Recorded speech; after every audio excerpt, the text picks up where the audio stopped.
Welcome to the SEI Podcast Series, a production of Carnegie Mellon University's Software Engineering Institute.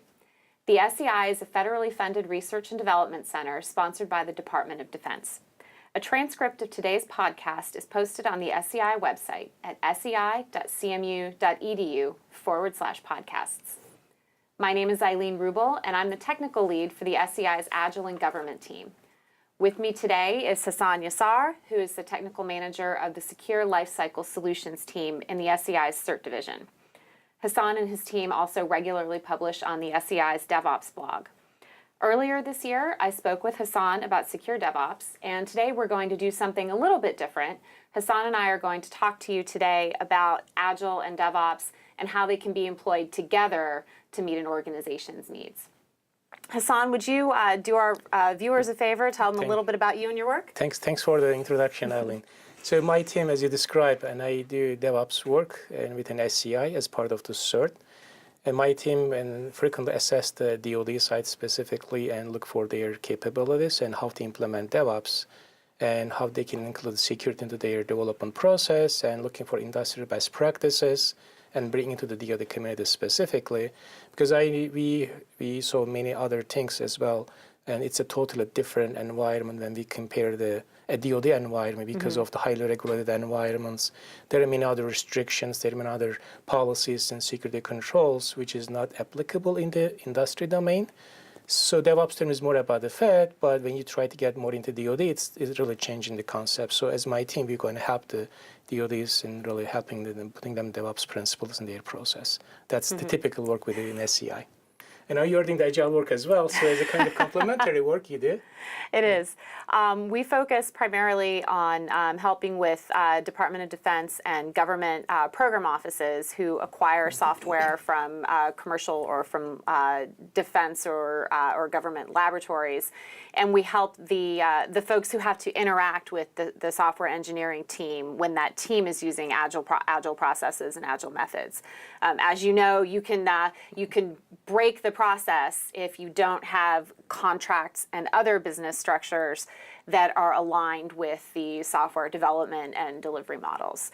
So us working on the business end and the interface to the technical teams, combined with the work that you're doing with the DevOps organizations, I think that there's a really good marriage there where we can apply the principles together and achieve better benefits for our customer programs. That's actually great things, because when I do the work with our clients and I see the constant requests about the process related, which is Agile comes into the picture, and talking with the acquisition team, program manager office is one of the enablers in the DevOps mindset. So I'm just going to give a little bit of background for how DevOps start, because we should understand where it comes from, so we know we can talk about Agile mindset. So originally DevOps terminology started in 2008 in a conference. That conference was a Agile conference, Agile Infrastructure and Operation Conference. So Agile people, I'm not going to blame on you, but Agile team, they were producing a lot of code because the principles and then the manifesto says just constant requests and constant changes. So that actually resulted in a problem on the operational side. So the person name is Patrick DuBois. He was kind of thinking how we should do, operational mindset to ingest, to get a lot of code changes. So he go and he said, I'm going to present the Agile, the infrastructures in Agile conferences. So the changing infrastructure mindset to support the Agile movement. So he decided to present, but he didn't show up in his conferences either. It was kind of funny things because nobody was believing that the Agile concept in operational world. So the following year in 2009 actually, the John Alspo, he presented 10+ day deploys per day as DevOps conferences, which is he's from Flickr. That's the first time DevOps came to the history-wise and in the communities. So 2009, and Patrick DuBois opened up DevOps Days in Belgium, and he used the DevOps Days as a term over there. So DevOps term came up from 2009. So when we look at the history, it's basically a reaction to the Agile team. And how can we get the Agile work into the DevOps mindset? That's how it starts. So that means like really code changes is requiring some operational mindset changes. So definition is really going to get a little bit about definition. There is no a standard definition of DevOps because it's kind of like a so much emerging term, and everybody has his own definition. Right. So if I have my own mind definition as an SEI, maybe myself as my team, I'm looking more about the DevOps is basically a set of practices, including the communication and collaboration and also the constant communication effect throughout all stakeholders, not only Dev and Ops, but all stakeholders, including program managers, including the acquisition focus if it is necessary, and including the security expert, which is most of time is often forgotten. Get all these folks together in the same visible environments and using a similar platform or use similar tool stack, let them communicate each other. So that's kind of my broad definition of DevOps. So the timeline here is interesting because the 2009 timeframe is about when the DoD came to the SEI and said, hey, we've heard about these Agile approaches, and they asked us to really look at the technical feasibility of employing them in the complex regulatory, statutory, and policy framework of complex weapon systems and complex defense programs. And as we started looking into, does this violate any of the policy? Does this violate any of the principles of the federal acquisition system? And as we started to see more and more programs taking off, you saw DevOps growing and maturing. And so we've come to this serendipitous point where the use of Agile is really maturing in federal and defense programs, and the practices and the tool sets in the DevOps world are really, really solid. So we're at this fortunate confluence, if you will.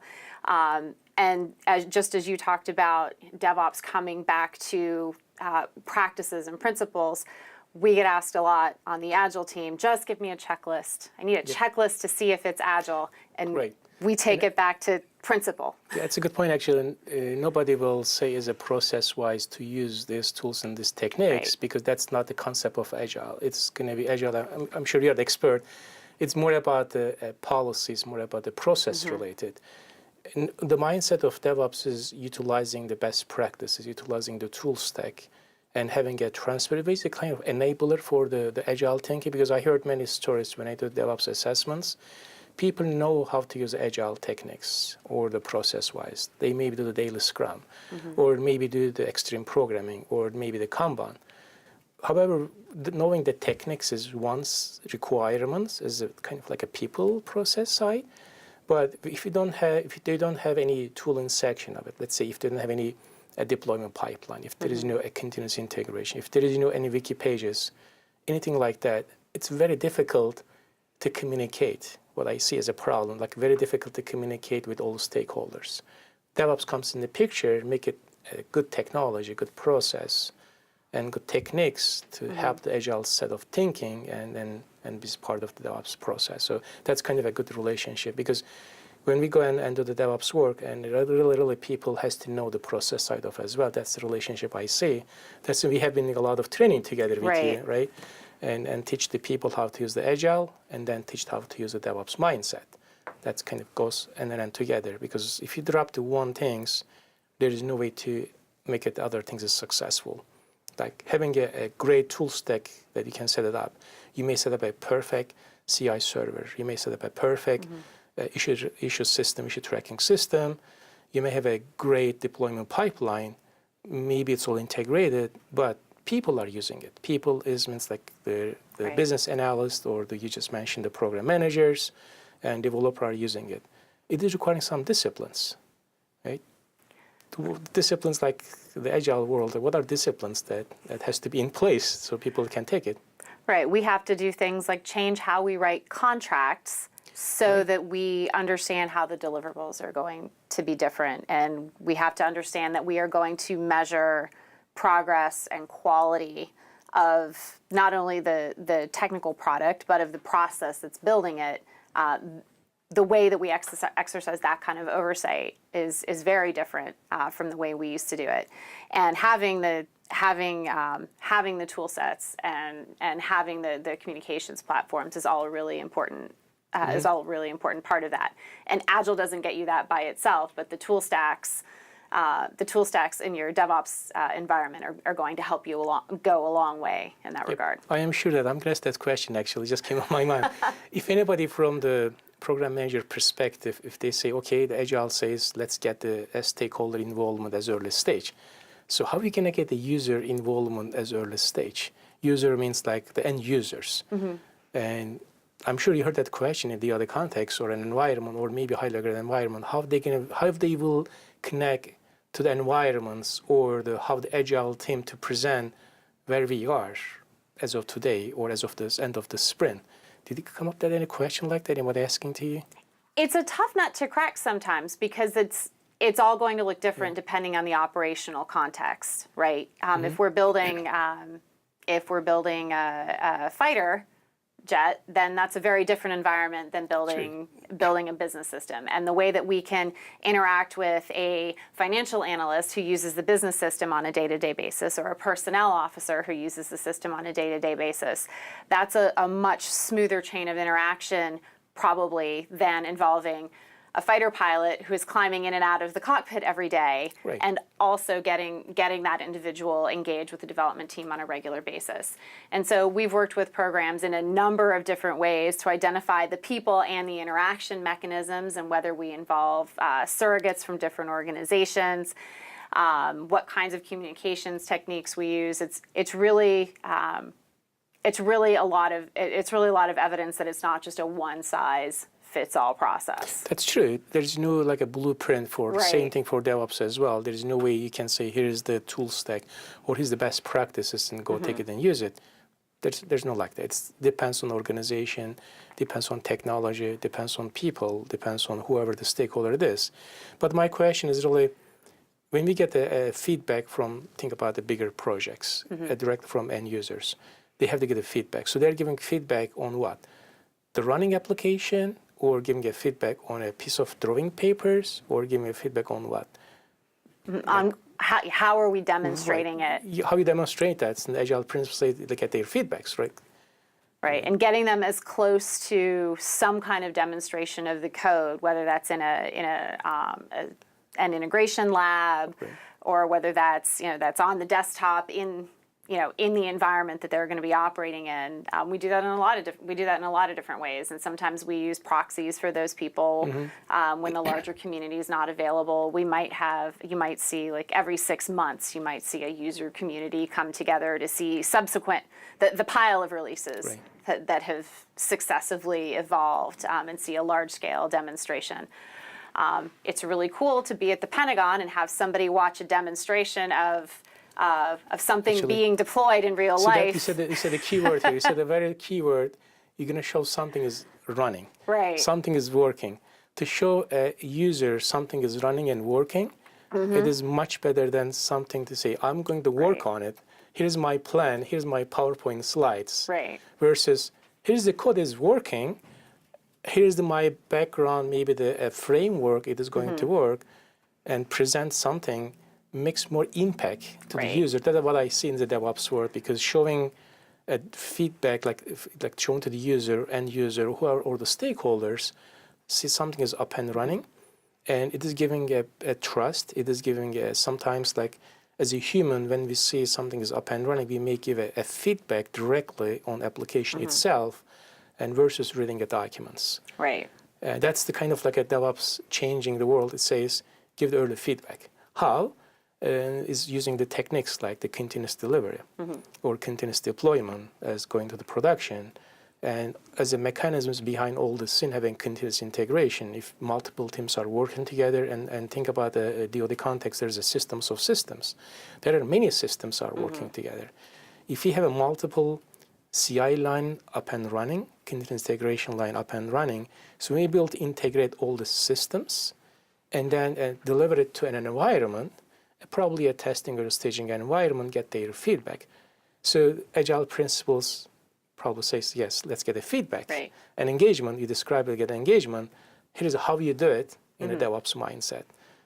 You decided, you have a sprint planning probably, depends on the framework is being used, maybe a 2-week sprint, maybe a 3-week sprint. End of the sprint, you're showing something is up and running. I saw a great feedback because people may change it.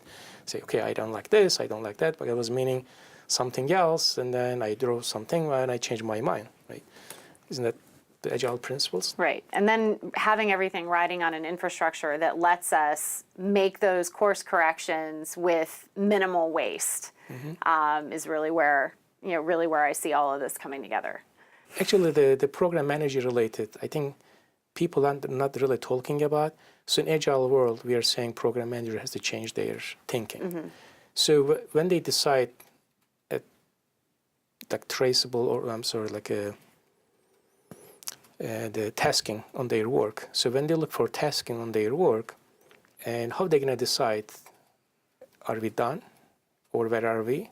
Get the feedbacks and how the Agile, the mindset is thinking. Like, can you get maybe? So what we try to tell people is to focus on the high-level capability that we're trying to deliver. Is it an airplane that flies so fast and goes so high and delivers certain kinds of munitions?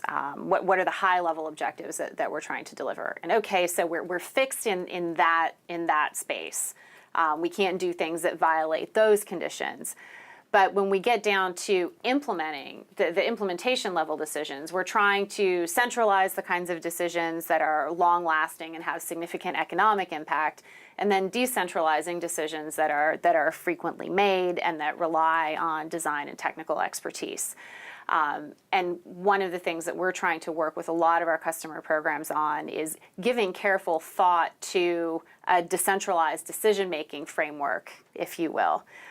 If you can make performance improvements to the tune of X, and it affects this other characteristic by less than Y. If I understand correct, it's not a hardcore requirement. It's more about the capabilities, right? Right. About what the outcomes that you want the system to achieve. So changing mindset, instead of having a one-by-one requirements and maybe 1,000 pages, Right. putting more about the capabilities. And capabilities is basically a features. Right. It's kind of like that's the mapping, get the capabilities, map the features. Now in the DevOps world, as a dev team, I would like to make sure that feature is in place. How? And then I'm going to use my continuous integration server and get all these features, build it, and show it. Either the program managers or the users or the security folks. And then we know it's done because we've agreed in advance on what it looks like when it's done. So we don't ever get to the end and say, oh, well, you brought me a rock, but that was the wrong rock. We've already agreed on the performance parameters and the cybersecurity requirements and various other aspects of what it means to have successfully delivered that capability. So when we demonstrate it and when we subsequently test it, we know what it means in advance to be done. And so we can be done. Actually, another anecdote here. So the done means for developers, I finish up my job. I finish my functionalities, I deliver it. But actually, done definition is different, right? And the Agile term is done, what's the definition of done in Agile thinking?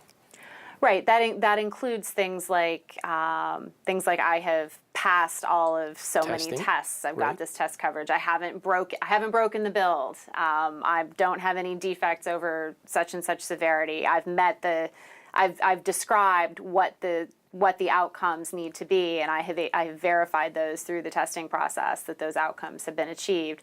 But it's much more than just about, okay, I coded these few lines and I'm done. It has to actually be successfully implemented and verified. That's their mindset. I finished it, then it's working on my machine, then that's it, I'm done. Actually, done is totally different because the thinking, like somebody has to approve it. Right. Or definition is done, user has to use that features. If the user is not using it, I don't think it's going to be done. Right. It's not completed yet. So even when you pass the testing, when you pass the acceptance testing probably, but if it does not get used through the end users, it's not done.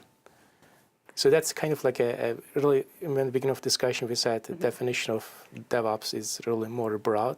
Right. Because I want to make sure that in my world, really getting the requirements and then deliver it to the production environment, it is up and running. When it's up and running, that means it's done. So not only for dev people, because I see many organizations again, and people are doing the Agile in a dev team, like having a daily scrum or the sprint as a dev team, it is not a good practice, right?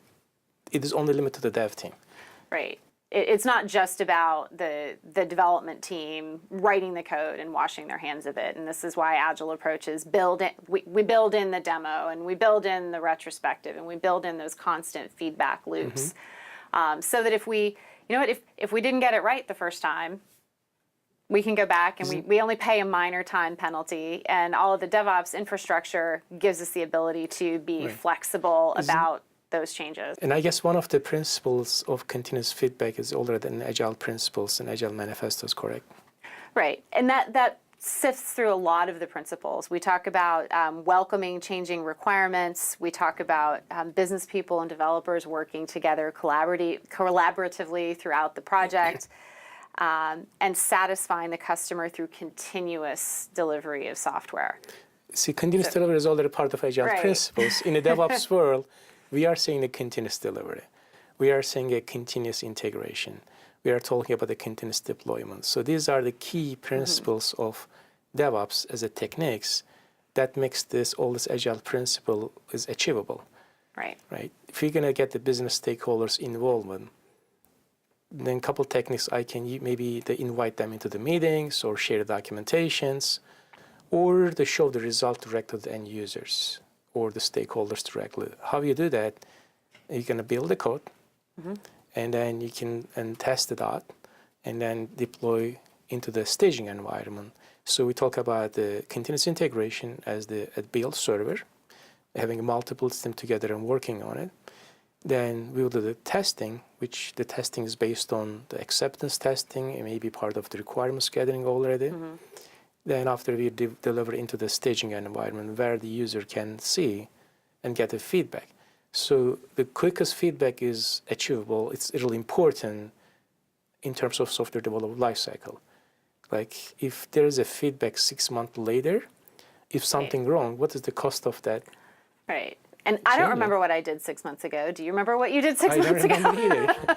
I don't remember the context switching and also the effort. And then if something is wrong in terms of decision, in terms of feature set, so you may lose the 6 months of effort. And nobody's really thinking that mindset. Right. And how much quickly get the feedback, and you can save a day maybe if you get a day feedback. If you build it at night, and then tomorrow, and then team will see the results.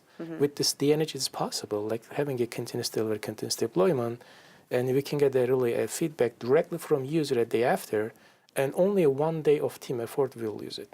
If you do the basic math, 1 day team effort for us 5 people versus 6 months of effort for the 5 team peoples, maybe a waste. So there's a lot of waste elimination of using an Agile DevOps principle together. We all know the truism about correcting any kind of defect. The further away you get from the injection point, the longer it takes to fix and the more expensive it is. And so we're basically just squishing all of that to the left by saying even if it's a defect in how we've articulated what we're looking for, having those rapid feedback cycles by definition is going to save us.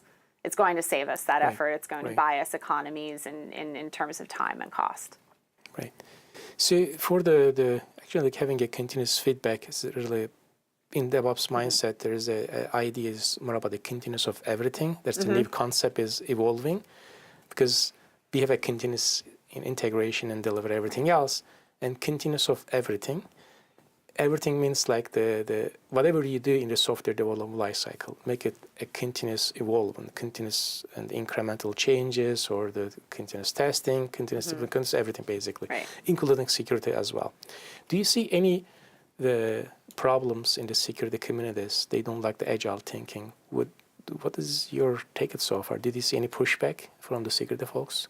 So historically, at least in the DoD environment, a lot of the cybersecurity aspects were dealt with in a compliance-oriented fashion. So an independent agency is taking a compliance checklist, if you will, and applying that to software or system at the very end of the development lifecycle, and shifting the idea of cybersecurity and testing to a continuous lifecycle activity, bringing in the risk management framework and really building those activities in throughout the lifecycle, has been a challenge when you get pockets of organizations that are still trying to apply those in very compliance-oriented ways, and taking great consideration to maintain their independence, because they are required to be an independent organization. It can't just be the software engineering shop doing its own compliance audit, if you will. Yep. So getting away from that compliance audit mindset to one where we are building in the verification and the validation for cybersecurity incrementally as we go, building that into the automated testing, building that into the continuous integration, getting to the point where we're achieving that automated governance, if you will. So we're making steps in that direction, but we're definitely not there yet. It's still a lot of things work to be done, but at the conceptually, and Agile says change for any work is a constant change. Right. But this special security folks, if they know what a change means, they can prep themselves. Right. Which you describe like having a continuous testing or a security testing, or including any security controllers and upfront, bring to them. Then once we share that any controllers is in place, which is coming to their pipeline, and security folks, they see here's the controllers is in place, they will see it is implemented. Right. And then they can verify it by testing. So basically taking a change, make it visible through the DevOps pipeline. Because an Agile person is going to say, yes, I have to include security into my backlogs, maybe not backlogs, actually, my sprint or my epics or my feature, depends on how they're going to do. My definition of done, Right. my acceptance criteria. Yes, the right. acceptance criteria, it's a good point. Here's my acceptance criteria, here's my abuse case testing probably. Right. Right, and then who's going to tell the abuse case testing, by the way? Security folks, they should tell them. Whoever's really managing the team as a Scrum Master, and they can call the security folks, hey, tell me the acceptance criteria for that features. And then a team, as a DevOps team, they can take that features and testing and write test automation into their continuous integration server, and then they build it and test it and verify it is working. It's basically a big gain for the security folks. Right. They're not really aware of it so much, but what type of tools they were using it already in the security testing, and bring into the DevOps world, bring into the continuous integration, and let them do the continuous integration testing. And ideally, we're not there yet again. If we give that test features all the way back to developers, developer will test it right away while they're writing a code. Then carry over the Agile team as the Scrum Master, and then, again, I'm talking about the Scrum as one of the frameworks, right? So they can take the concept of and testing and security mindset while they're talking in their Scrum. Say, hey team, we are writing authentication features in our application. Here's the security testing, we should know about it. Right. So we'll tell, and then team will go to write test automations, and then test it out and verify it. That should be really a feature of the modern software development, is what I see so far. Right, and we're going to have more chance to talk more about that with Agile and DevOps and the idea of continuous RMF in a podcast that we're going to be recording here shortly. We'll have a next series about that. Yeah. So we'll put in a plug for our next podcast while we're talking here. Absolutely. I'm going to talk about myself as well. What is your next things in SEI you will do? We are working really hard to figure out how can we continue to extend, if we take this again back to the principles, the acquisition of software-intensive systems in the DoD is a long-term proposition, and we continue to operate in constrained fiscal environments, and the operating environment changes around us. So we continually need to deploy new capabilities, high-quality capabilities to our end users more rapidly.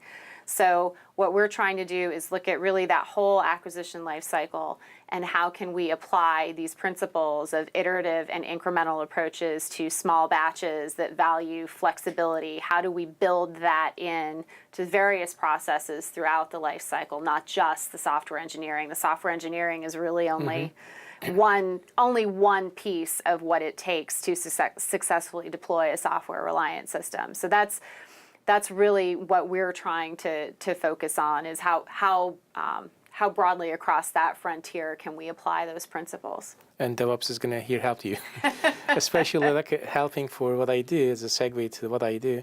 I'm planning to, as an SEI DevOps team, carry out the DevOps thing to the architectural level as early as possible, because the principle says it has to be loosely coupled architecture. Right. If there is no flexible architecture, incremental architecture, we cannot make it agile, we cannot make it DevOps, because automation and testing is requiring architecture changes. So we are going more towards to the architectural changes, and then what does it affect the relationship with the DevOps, and then how can we carry out all these small pieces and make it the bigger pieces, and based on architectural, based on deployments, and build into the environment, so have it be a fully DevOps way from beginning to end, and with the help of Agile.